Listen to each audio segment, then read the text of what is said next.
is on and ready, come on and bless us with a message. I feel very privileged tonight. Pastor's letting me use his microphone, so I'm completely wired here. So through the wonders of technology, all of you are participating in this service. There are also 19 folks watching either directly on our website or through Roku, and another 13 families watching on Facebook. So, hi, everybody. We're just catching, got an audience all over the place. Tonight is going to be a little different. Last time we did a lot of kind of deep thinking about technology in general, and specifically how we participate in social media, what we put out there in the world, and how the guidelines that God gives us for communication in general and how we ought to conduct ourselves don't change just because it's electronic and it's fast and it's immutable out there on the internet. The same principles do hold true. Now tonight, I'm going to do a very, very quick review and then move on to the nitty-gritty of what can we do specifically in our homes on a daily basis to try to rein these things in. Now, toward the second half of this, I'm going to be mentioning a lot of product names and tech terms and terminology. I have a handout, and I'm really not sure if I should hand it out now, so I have your attention, or wait until afterwards. But we will have a stack of these out in the Welcome Center over the next several weeks if you're not here. Or, for those watching at home, go to troyandjessica.com. Yes, that's a real website. Facebook can't cancel it. YouTube can't cancel it. It's my very own domain. You can go there, and there's a link right at the top of the page to my entire slide deck, as well as this material, the tools that we recommend for doing management of intranet and accountability and such at home. So I'm gonna have these up front for now, and then when we break for questions, I'll hand these out. And then I may need a mic runner about halfway through if we have a lot of questions in particular. All right, so just be warned, you may hear a whole lot of product names. You don't have to write them all down. I've got them all printed here on, what do they call that? Oh yeah, paper, the stuff we're trying to make screens as thin of nowadays. All right, let me make sure I push the correct button. And we should be all ready to go. So, from last week, let me just quickly summarize what we discussed. First of all, technology in the broadest terms amplifies human abilities. It takes the skills that we have, the abilities we have, and makes them bigger. It could be as simple as a lever being used to move a large load, to things that we say being recorded and distributed around the world instantaneously or recorded for permanent use elsewhere. We can travel faster, travel farther than ever before. So it takes what we can do as humans and amplifies it. Most of the time, these are relieving pains caused from the fall. We had a perfect world. We messed it up. The fall of man affected everything. Man's ability to communicate with God, man's ability to understand the world around him. Even the world around him was affected.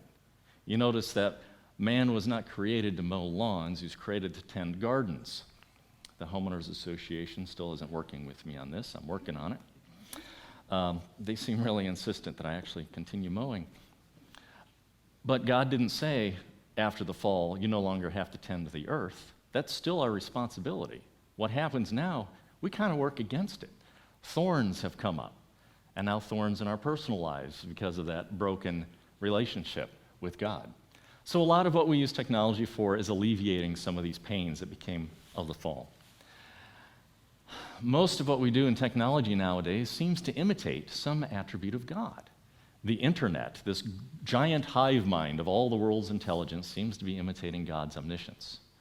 As man goes deeper and deeper into genetic technologies and finding out what life works at the microscopic level, kind of tampering with the very start of life, or perhaps modifying the genetic code to extend the end of life, tampering with things that God knows all about, and in the process completely negates the fact or ignores the fact because of this wonderful creation that, it doesn't need a creator. Look, we figured it all out. Not so true. I think the Apostle Paul says something about that. And in addition to relieving the pain of the fall and imitating attributes of God, it also tends that in the realm of information technology, this really requires some careful awareness. Because it's amplifying what man is, it's going to also amplify the temptations, it's going to make gossip go faster, it's going to bring to my mind things that would never have been a problem in the past, and now I'm carrying it around, the temptation potentially around with me. So it mandates our careful awareness of its capabilities, limitations, and how we can use it properly. So with that, it's going to be simple as ABC. First of all, let's talk about accountability to God and to others. Then we're going to touch on blocking, how to block stuff that's out there from getting into my home and getting into my mind. Conversation. This is a tough part. There are things that have to be discussed now with young children that I didn't think I would have to ever discuss with young children. Have you ever tried to Google, can men get pregnant? You don't get a straight answer. You do not get a straight answer anymore. Things like that. There's probably not a lot of web pages about that because it's kind of obvious. No, that's not how life works unless you look on TikTok and Facebook and Instagram and everywhere else where it's suddenly politically correct to say, all those things are just, made up habits of thousands of years of biology.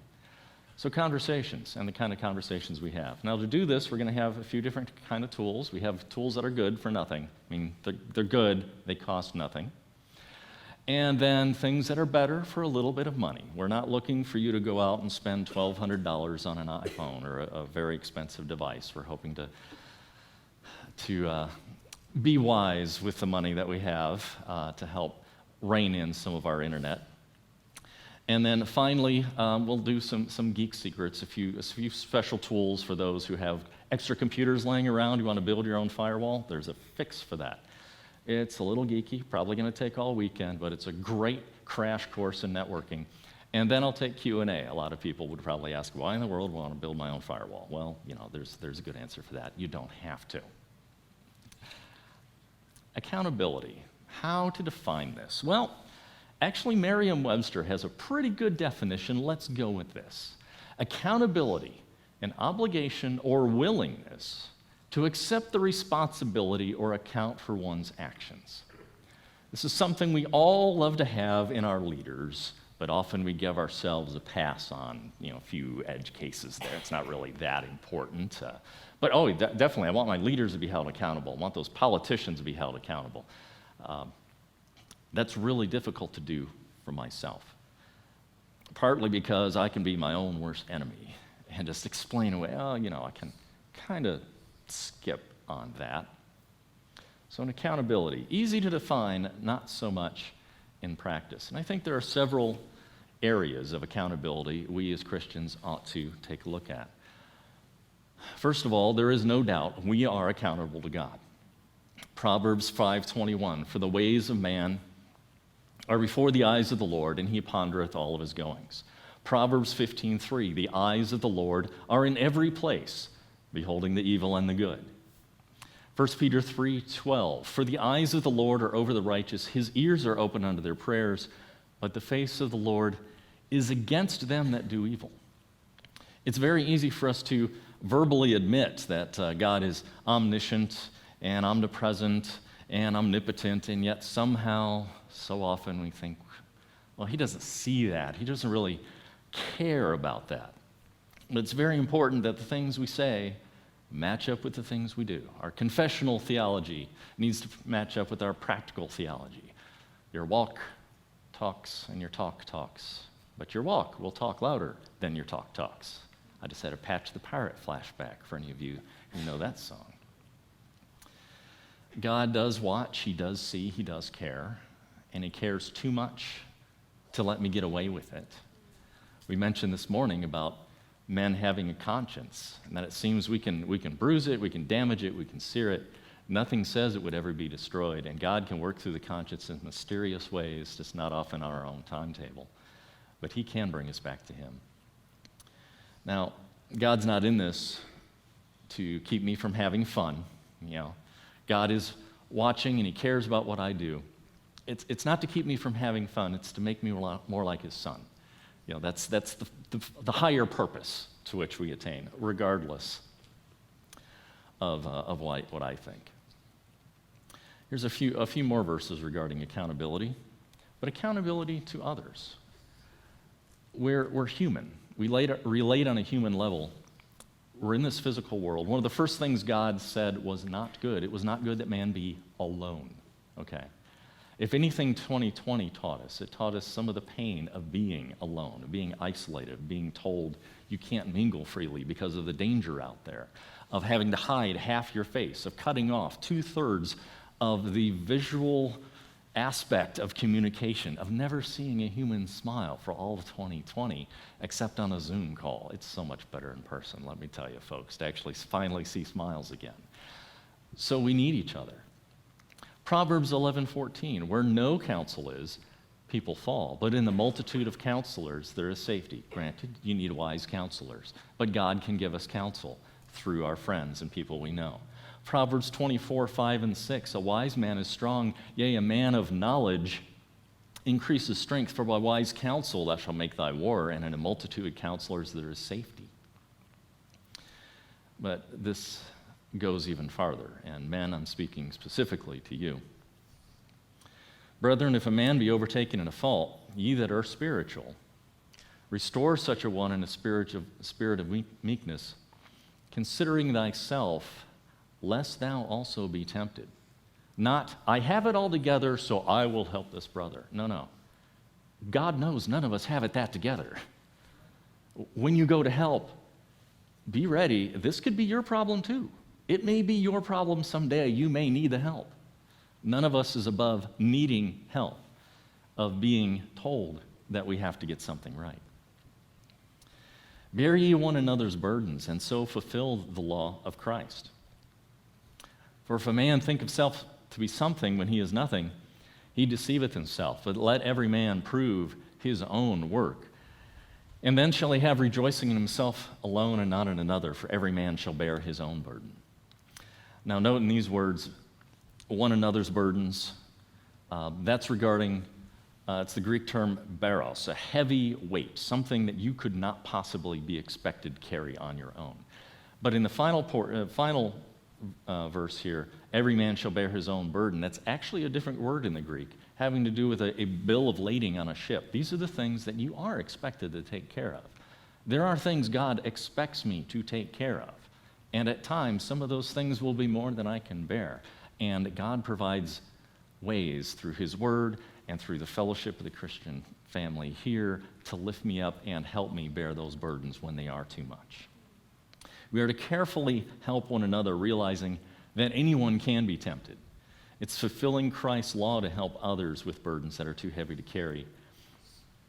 And this accounting is expanded on a little bit more in Romans 14:11-13. For it is written, as I live, saith the Lord, every knee shall bow to me, and every tongue shall confess to God. For then every one of us shall give account of himself to God. Let us not therefore judge one another anymore, but let us judge this rather, that no man put a stumbling block or an occasion to fall in his brother's way. And I believe this is a very important point. I need to set barriers and protections in place, not just to myself, but to those who follow me, my family that I'm responsible to lead, doesn't stumble, or other Christian brothers don't stumble. It may very well be that I need to protect myself more, specifically for this reason. And I'll be recommending some ways that accountability software can help hold that responsible. So A, accountability. The next step, B, blocking.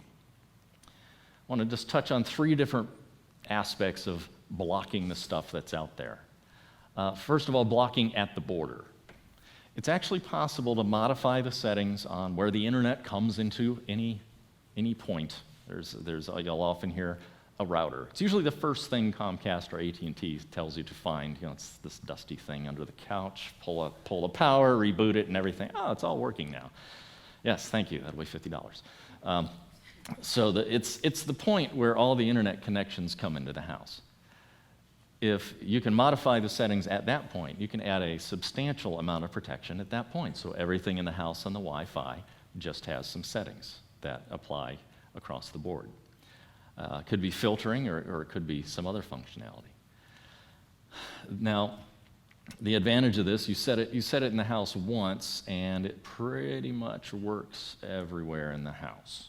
It can be made kind of difficult to bypass because after all, unless all of your neighbors are sharing their Wi-Fi passwords, you're kind of restricted to just using your home. In my house, suburbs of Snellville, I bring up the list of available Wi-Fi networks. And I'm like scrolling through. There aren't this many people living around me. How can there be possibly this many Wi-Fi networks blasting all over the house and all over the place? So we're kind of saturated in Wi-Fi signals. Good way to meet your neighbors. Find a neighbor who doesn't have passwords on their Wi-Fi and just, talk to me. We have ways to make sure you meet your neighbors by resetting their Wi-Fi password for them. I'm sorry, was that out loud? This can be fairly cost effective because you set the setting once in the house at that border and everything else has it. You don't have to install anything. You don't have to pay for anything. Now, there are some better options for this that are not necessarily cheap.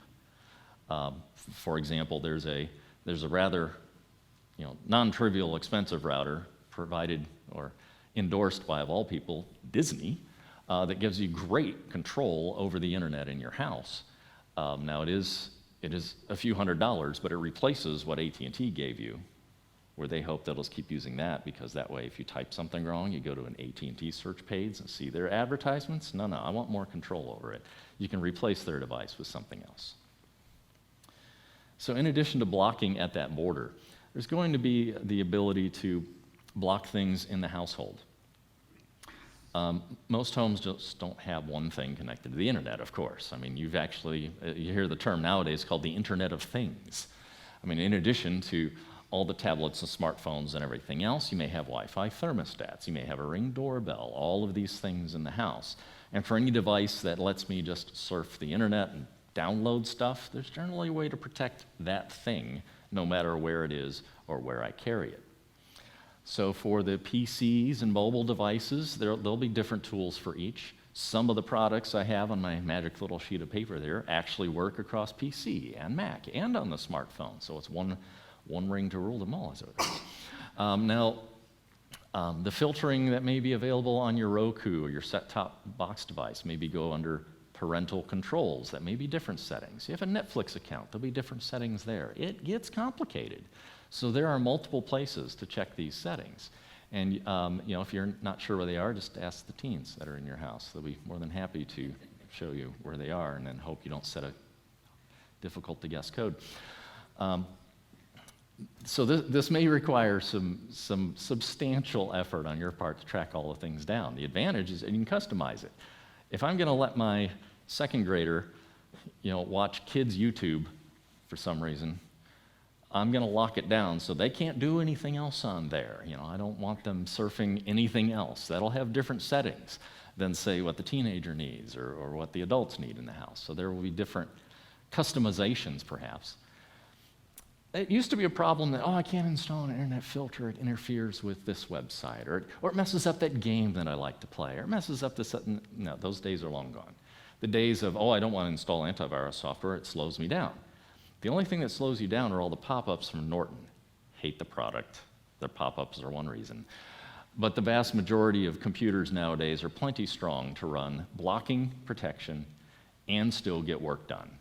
It slows down my computer is not an excuse. I'm sorry, I'm not buying that one. Now, these things can be a challenge, not just because it's a challenge to set up. Maybe Dad locked down my laptop. I wonder how I can get around this. May become kind of a challenge to some of your more technically inclined kids to try to figure out how to get around it. So they will Google, how to get the iPhone password. And my parents locked my iPhone. It's look right here. You just turn on screen recording, and then you hand it to your mom and dad. And when they type in the code, it records them typing in the code, and you got the code. So parent, when your child there are a few teens in here that just started sweating. When your teen hands you the phone or the iPad to ask it to be unlocked, see if it's got a little red light at the top. That means it's being recorded. Don't unlock it. Turn it off. Then turn it back on. Then unlock it. And then keep it. Speaking of iPhones, anyone here have an iPhone? Got an iPhone? Hold it. Where's my iPhones at? I've been wanting to do this. Hey Siri, where are you? Just taking a poll here. All right, well, no responses there. Mine will actually say, I'm here, when I've lost it somewhere in the room. All right, how about another test? Everyone take your phone out and unlock it with your face, okay? Now, don't actually do this. Hand it to the person to your right. Anybody go, maybe not? Let's talk about accountability and conversation. Take your phones back. You can lock them back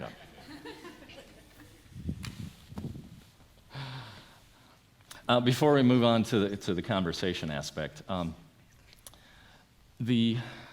another realm of blocking, and this is a bit more nebulous. Let's talk about personal habits. Change in what I do, the habits I have on a regular basis. Protection of the heart involves a change in my attitude, perhaps the environment where I use the computer. These are more the nebulous, gray matter kind of things, what some computer geeks like to call wetware. You have hardware, software, and wetware.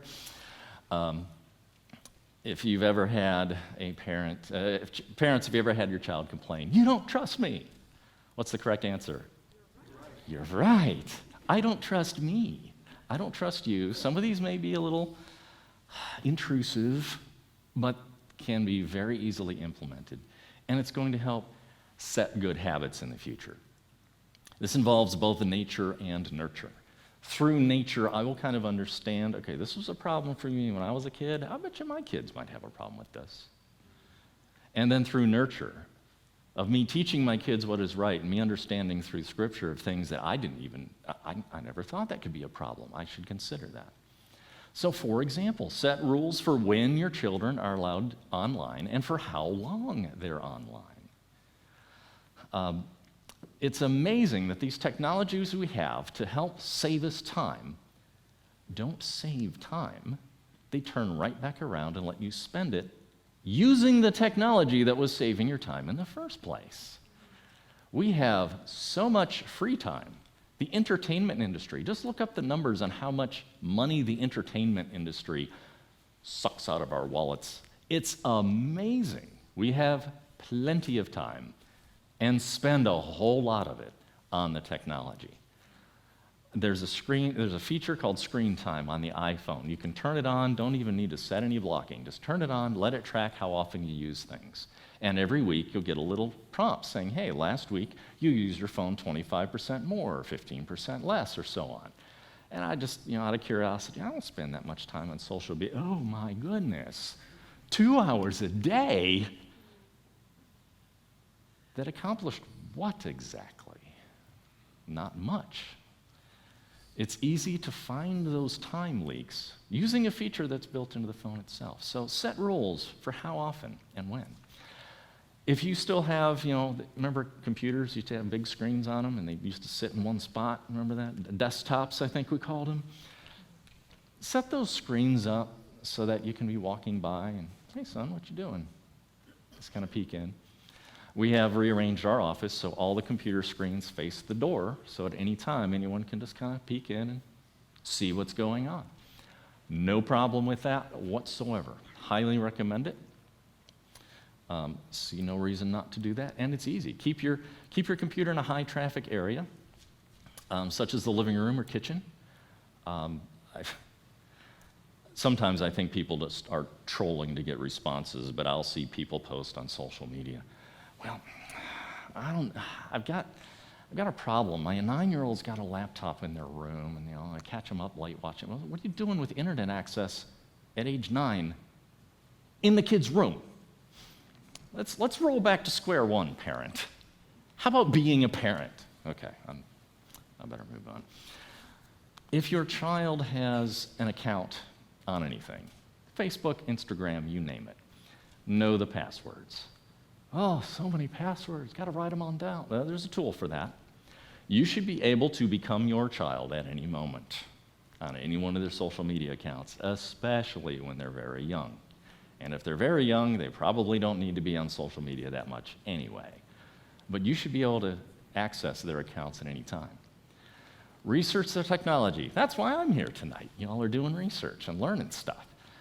Don't shrug this off. Oh, it's fine. They'll learn that at school. No, you would not believe what they're learning at school. Parent, you need to be the one that's aware.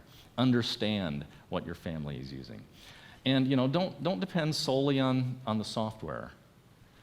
Technology will not replace you as a parent paying attention to what's going on in your child's life. There are some children, they waited a very long time before getting on social media, and it's not really that big of a deal. And I know 13-year-olds that are doing selfie-rama everywhere they go. I'm like, I'm sorry, there's nothing a 13-year-old is doing that needs to be shown to that many people that fast, on that frequently. No, just no. No. So these are not original with me. I didn't come up with these. Maybe wondering, well, what preacher came up with this? No. This was the Gwinnett County Police Department back in 2012. Gwinnett County Police Department, 2012. So it kind of tells you what the police are seeing years in the making before a lot of us went, oh, maybe this is a thing I need to be paying attention to.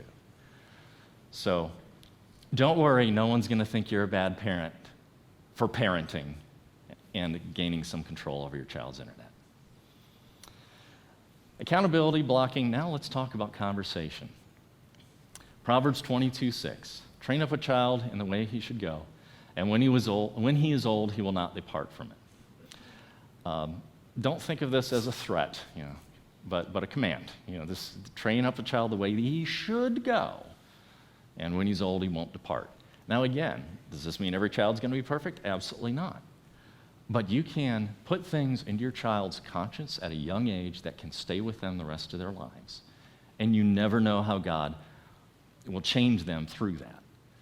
But it's my responsibility to put that in them at that young age and as often as possible. The patterns I set in my home are going to have a huge impact on what my child thinks of a home as.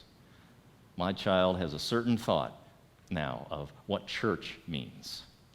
I like to think that Berean set a good high bar for what Kira is going to be looking for in a church as she grows up. And praise God for that. It's vital to have your children in a good church because this will influence what they think of as a church. And there's not really any limit to what this training comprises. For example, here in Deuteronomy, we see God's admonition to Israel, which still can apply to us today. These words which I command thee this day shall be on thy heart, and thou shalt teach them diligently unto thy children. Talk of them when thou sittest in thine house, when thou walkest by the way, when thou liest down, and when thou risest up. Oh, if there was only some way to keep God's word right next to me at all times. Wow, look at this. It's a digital phylactery, ladies and gentlemen. Got the entire Bible and a Strong's Exhausting Concordance right here. I can look those words up anytime. And these words I command thee this day shall be in thine heart. Thou shalt bind them for a sign upon thy hand. They shall be as frontlets between thine eyes. Thou shalt write them upon the posts of thy house and on thy gates. Has anyone here visited Israel recently? Okay, we noticed in the hotel room, they have this little thing up on the door. It literally has a bit of scripture up on the door. They take this literally to heart, putting the scripture just as a reminder as you go in and out of a home or a place of hospitality. I really like it when I see people who have put scriptures either in photos or pictures on the wall or literally painted it on the wall, as we have some fine artwork here where we've painted scriptures. it should just be so much a natural part of home, it should feel natural. Information technology will let me immediately find out a lot of facts about things. So when that hummingbird comes up to a feeder and it's hovering there and it's drinking 20 times a second through that massive proboscis there, and just this little tiny bird is draining that feeder on an hourly basis, it would seem. Why not take the opportunity to discuss with your child how amazing it is that all the intricate muscles that keep that bird flying and drinking all had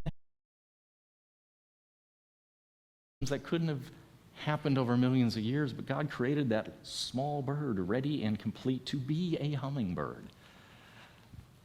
There's great opportunities to see this amazing world through the lens of the Scripture and explain how marvelous these things are. Websites like for the Institution of Creation Research and the Ark Encounter and Answers in Genesis are great resources where you can see the scientific explanation that just shows how amazing God has created things. Wouldn't it be ironic if in the middle of a talk on technology I lose electrical power? Come on, Lord, just give me a few more minutes. Information technology is all about communication. The transfer of ideas from one mind to another through words, sound, pictures, video. If your child wants to know something and they feel awkward sitting down and asking you the question, there is a source available which doesn't judge, doesn't condemn, may even validate what they think in their mind might be the truth. We need to now have uncomfortable conversations earlier than ever before. I'm going to speak in very broad terms because there are very young ears in the room. But social media, where you get, as a participant, rewarded for expressing views that get attention, seems to be pushing certain agendas. Because the people pushing those agendas need the attention. You are not the customer of social media. You are the product. Your eyeballs and your mind is what's being sold. I can go to Facebook, and if I want to put an ad about any given thing, I can say I want people in this geographic region, this age, and this list of interests. Show my ad to as many people as you possibly can. Thank you, Facebook. I'm Facebook's customer. All the advertisements you see online, those are the customers of social media. What are they selling? Your attention. What gets attention? The outrageous, the deviant, the things that cause conversations perhaps far younger than they ought to be caused. We are the product of the social media. We are being sold. Our attention is being sold. That is why it seems so overwhelming that you have agendas of the LGBTQ that seems to be getting longer all the time, that big string of text. That agenda is being pushed because their message gets attention on social media, because it's so different, it's so eye-catching, it's so getting your attention. When your child comes to you with questions about things that make your skin crawl or your hair raise, parent, your answer is not, where did you hear that? They either heard it from some kid at school or they saw it on the Google. You better have a biblical answer for it.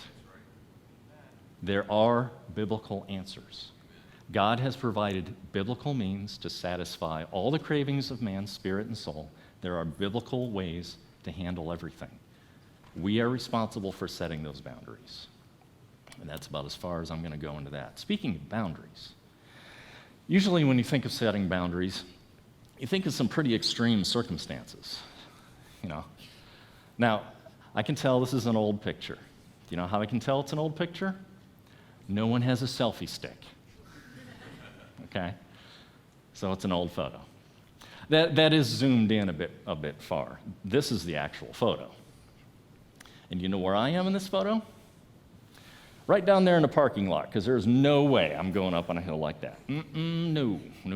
I know gravity, I know physics. I do not need that view. Thank you very much. This is why God made drones. All right. This isn't the kind of dangerous situation we're protecting our children from.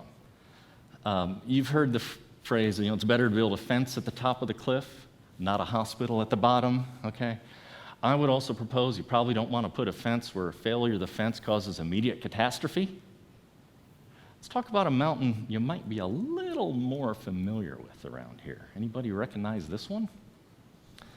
This is the beginning of the walk-up trail at Stone Mountain Park. And there's a little fence there. I mean, not only can you vault over that fence, you can walk around it, all right? But there's a warning sign there. This side of the fence, happy time. Other side of the fence, you don't want to go there, okay? Because the farther up you go up that hill, the steeper it gets on the other side. And if you've ever been on Stone Mountain when it rains, you now know the definition of a slippery slope. If you Google Stone Mountain fall deaths, you get stories of people who were on the other side of that fence and went wandering off. Whether it's the 500-foot sheer drop or a 16-foot deep pit they didn't know was off the trail, you will have people ignore that sign on that very innocuous point and be succumbed to the slippery slope. As recent as July 2013, people have died after crossing these fences. According to Chuck Kelly, Stone Mountain Park Public Safety Chief for 37 years, he explains that the further you go, the steeper it gets. All you have to do is slip a little bit and you can't stop. So when you're ready to set some accountability guidelines, what to block and what to discuss with your children, keep in mind this fence, okay?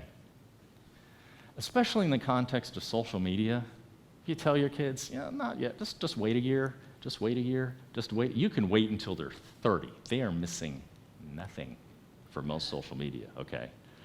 Very little of it is a blessing. If TikTok and Instagram were something we were inventing today, you'd have a lot of psychologists going, whoa, hang on, wait, what? You're going to go, what to your 12-year-old? No, you're crazy. Well, it kind of grew that way because it made money. And just as technology has no intrinsic morality in it, but it's the men who run it, hate to break it to you, same with capitalism. To rip a phrase off of a famous politician, capitalism is probably the worst plan ever, the worst method of doing things, except for all the others that man has ever come up with, all right? Capitalism and the desire to make money has created companies that want to make their tools as addictive as possible. Go into it with that mindset. Every time you launch Facebook, they don't want me to close Facebook. Who are they? The people buying advertisements at Facebook. All right? Keep that in mind. You're the product. Your time is being sold. So let's talk about some of these tools. Again, you don't have to write all of these down. These are actually on the sheets that I have. This tool is called OpenDNS, recently scooped up by a very large company, Cisco. Thankfully, very large company keeps one part free.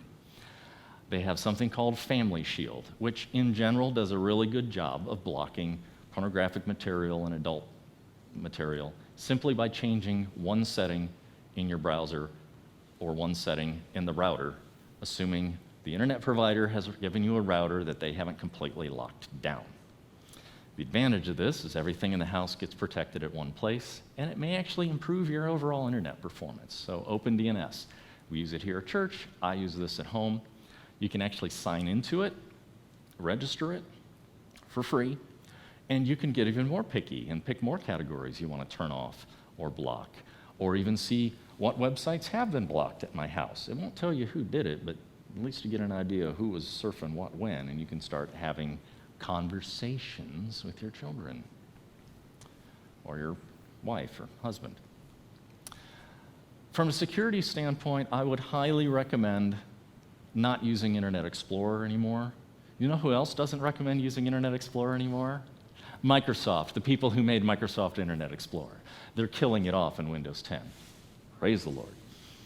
They're actually replacing it with a web browser, the underpinnings of which came from Google Chrome. Yes, Google is slowly taking over the interwebs. Personally, I like Google Chrome because it keeps itself updated very silently, it's very fast, and there's all kinds of cool plugins that do things like block pop-up ads, or all ads. Or I can add monitoring software right there in the browser. So, personally, huge fan of Chrome. Not a fan of Google, not at the corporate level, huge fan of the tools they give us for free. Free's in air quotes, by the way. Because remember, if you're getting something for free, you're not the customer. Another good web browser that I recommend is Firefox. A little clunky. It's still alive so far. They've had some issues because how do you make money giving something away? Oh yeah, ads, that's how you do it. It is owned by a very large nonprofit, but they've had some issues in the past. But I also am a huge fan. Speaking of ads, brings me to one of my favorites, AdBlock Plus. Now don't Google this, go directly to their website, which is why I have it here and on that magic sheet of paper. adblockplus.org. They block a vast number of ads. It can even block commercials on YouTube. Yes. Remember cable TV? Remember what the big draw of cable was? You pay a monthly fee and you don't get any commercials. Wow, have things changed. Let's switch to streaming for our videos. No more interruptions of commercials. Now I got commercials I literally cannot even skip when I watch it again. Why? Commercials make a lot of money. Again, your eyeballs, your time are being sold. You can try to dodge the ads. They find a ways around it. But the AdBlock Plus, highly recommend it. From a software standpoint, specifically for accountability, accountable2you.com is very well known amongst our circles. You can get a little bit of an introduction to it from Steve Dwyer's website, is edifyhub.com. Still has the material there. For a time, Steve was actually getting a few pennies per sale made through that link. Is that still a good link? A little bit? All right.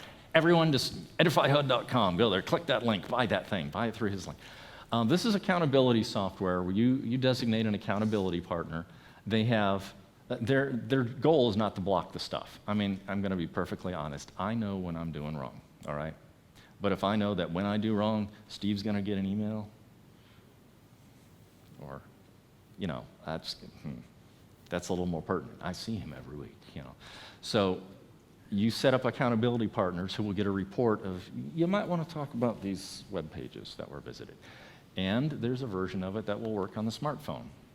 Little clunky, but totally functional on the smartphone as well. Highly recommend it. $12 per month for the entire household for that one, by the way. Every device in the entire house. I think a 10-device limit maybe, but that should cover the vast majority. Another one is covenanteyes.com. Now you can specifically see the target market they're aiming at here. Bob Jones University has a license for this for any student that wants it. Just let that sink in. If Bob Jones University says that every incoming freshman is entitled to a free copy of the software, they can see the battle that's brewing, all right? But you can get this for free if you're a student entering Bob Jones University. This is one of the more popular filters. It's also $16 for a family. I don't know if that is per month. It seems a little high, but I think that may be it. But very similar to Accountable to You. Multi-platform filtering and accountability. If you really want to go overboard, you can do what some public libraries do, Net Nanny. Now, I used to work at a company that dealt with public libraries on a regular basis. In fact, we resold web filters for public libraries. You know what most public librarians think about web filters? They don't like them. It's an intrusion on your rights as a citizen. But if they want money from the federal government, they have to filter their internet. A lot of libraries don't want it. Could be something about the National Education Association and the American Library Association not exactly being fundamentalist in their mindset, shall we say. but they'll filter, and NetNanny is what a lot of libraries use on their PCs. So this is pretty substantial. It's a little spendy, but fairly substantial protection. By the way, this $60 for a family pack, that is for the entire year. So, however, this is not a Christian organization behind this particular product. Now, if you literally cannot afford a thing, okay, and you just have one or two machines, there's an anti-theft software called Prey Project. You can sign up. I think it's free for the first 3 machines. But at any time, I can just tell it, oh, I lost that laptop. All right, every 10 minutes, I'll send you a picture of what's happening on the screen. Thanks.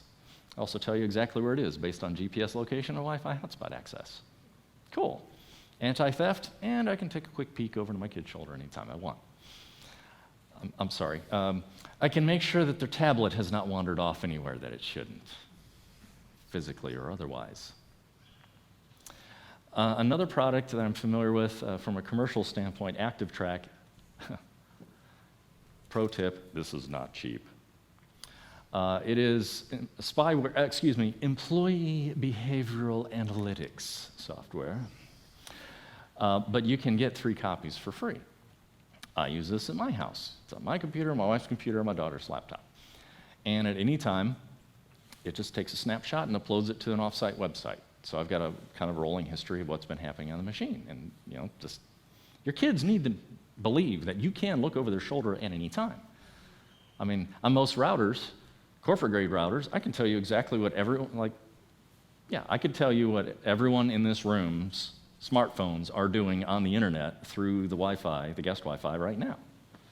Now, I can't get into your bank, but I can tell you where it's going, who's using the most bandwidth, who's currently watching YouTube instead of paying attention to me. The router gives you so much control, but ActiveTrack is pretty good too. All right, remember having to memorize all those passwords? Remember them all, write them down, got a little notebook or whatever. There is software to solve this. Now, LastPass, I rather like. I'm an old school fan of LastPass, been using it for a very long time. It will automatically remember the passwords and type them in for you when you go to websites. It encrypts them in a great big blob of data on your computer and stores that big blob that LastPass.com can't read. They just store it for you when your computer says, hey, I need that. It says, here's the blob of data. Hope you remember the password. By the way, don't forget your LastPass password, okay? They did this right. If you forget this password, use one of the 10 backup passwords that you supposedly printed when you generated your LastPass vault, okay? If you forget your LastPass password and you click the link that says, I forgot my password, they will send an email, and if you can't guess it from there, don't call me. Because all I will tell you is you forgot your password, and math says you will never get your passwords back, okay? What I do is I take my LastPass vault, there's a button to export it, I can put it into a spreadsheet, print it, and fold it up and stick it in the safety deposit box every 6 months or so, just in case something should happen to either my wife or I. The lawyer's got the final paperwork and the list of passwords someplace. Because again, mathematically, you're not getting your passwords back if you forget this password. There are a few other products that do this as well, too. So don't have the excuse of, well, I'm just going to use one password for everything. Oh, your Instagram, your Facebook, your bank account? Grandma, please, don't. No. It's my inheritance in here. Please, let's change your bank password. It's not going to be the same as everything else. All right. It's one of those ironies where sometimes it is literally better to have it printed on a Post-it note stuck to the computer, as long as that Post-it note and the computer never go anywhere. Hacker's not going to find your Post-it note. Anyhow, I could go on about passwords, but LastPass and other tools. There's no reason to not know all the passwords for all the things. Now, if you want to step it up a notch, the Circle internet router, this is Disney Circle. Good filtering for the non-geek. Shout out to Steve Dwyer for subtitling that one. He has an actual video. Is that video still up, and is it fairly up to date there? It is still up. It is very old. Very old, okay. Steve got really brave, okay. He set up a camera, he took a brand new Disney Circle device out of the box and set it up live. And it did not take 3 hours. It was fairly comfortable to watch. And so, okay, that's not terribly difficult. You don't have to be geeky to do it. But this replaces the router that the ISP gives you. But it's good filtering. It's a little spendy. It's $129 for a year, and you renew it every year, or you pay one time $350, but you own that filter for as long as the business is alive. But that replaces the internet router. So, next steps. Here's what I'd recommend. At the very least, rearrange the room. Set some time limits. On the iPhone, it's called screen time. I had screen time set up on Kira's, so once it hit 11 p.m. on a school night, it's like, if you want to keep using your iPad, tap here for another 10 minutes. And I'd get a little text message, hey, Dad, I'm still working on this thing. Okay, another 10 minutes, there you go. So we use screen time, or activate it for yourself and have it just log how much time you spend swiping through Instagram or playing those games. And at the end of the week, ask forgiveness from the Lord for how much time you're wasting playing those games and swiping through Instagram. Set up open DNS, do something, but contact one of the Berean geeks. Myself, Steve Dwyer, I'm sure there's some other folks who've done some settings around their house, or some parents here who have recently gone through it and know how to set some of this stuff up at home. You don't have to spend any money yet. We can get you started in some fashion. If your spouse or your child comes to you admitting they need help, okay, don't assume the worst. Let's assume, just across the board, it's a problem, all right? The only thing you need to be tempted by pornography and other things on the internet is a pulse, all right? We all qualify. I used to joke, it says, it's any guy who's still breathing. And I had an elderly woman come up to me and said, son, it's not just the men. Ladies have trouble with this junk on the internet too. I said, good point, ma'am. So if you're in here and you're still breathing, it can be a problem. Don't assume, they want to install internet filtering. There must be a problem. No, we're trying to prevent one. And yet, what better place to get any problems that are problems fixed but here in this church family, all right? Now, it can be held in confidence. There's counseling here that can deal with these things, okay? And don't assume that you are immune or that it can't happen to you. There have been ministry-ending decisions made, even in the past several years, involving things that started on the internet, okay? Again, it's an amplifier of human abilities. And this is a very sharp tool that needs to be used very carefully with full awareness of how much of a problem it can be. So, according to my little iDevice here, and the fact that I've literally hit the end of my PowerPoint slides, it's time for Q&A. Now, I can't solve really deep, complicated questions, but I'm perfectly willing to take questions from the audience, and I will do my best to repeat them. I don't know that we need a mic runner, but you got a computer geek up here. What questions you want to go? And just about anything's on topic, because I got Google over here if you ask me a real stumper. And don't you believe for a moment I won't do that. Any questions, comments, additions, subtractions? Yes, ma'am. Why is Google Chrome better than Google? The Google Chrome better than? What Google? You say you like Google Chrome. There are several different web browsers that come on a typical computer. There's Microsoft Internet Explorer, Microsoft Edge. Google has one called Google Chrome, and then Mozilla Firefox. I'm a fan of Google Chrome mainly because it updates itself so reliably. And hackers are out there trying to break websites and make browsers do things they shouldn't. Google does a really good job of finding the hackers first, and their browser is very protected from that sort of stuff. So the Google Chrome web browser is a separate product from the actual Google search engine, the actual database where they store all their stuff. So does that clarify it? Next. Don't scratch your forehead. Yes, Timothy. One of the things, as a blind person, I'm still living with my folks, but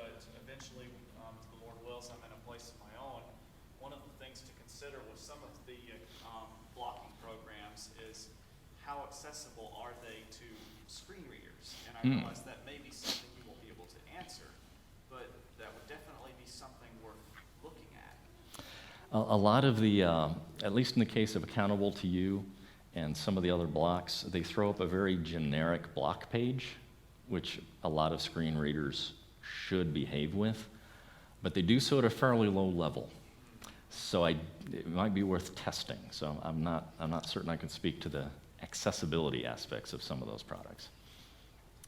But in general, they behave fairly well in my experience. Okay.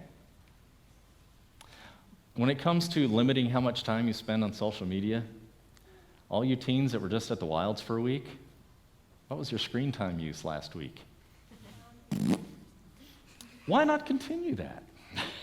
Just saying, it would be a great week to start a dopamine detox and just don't get back in too fast on that, all right? Okay, well, I have all those technical terms and product names, all those are here, as well as my personal opinions on them, and I keep this updated at troyandjessica.com, and we'll have these handouts up here.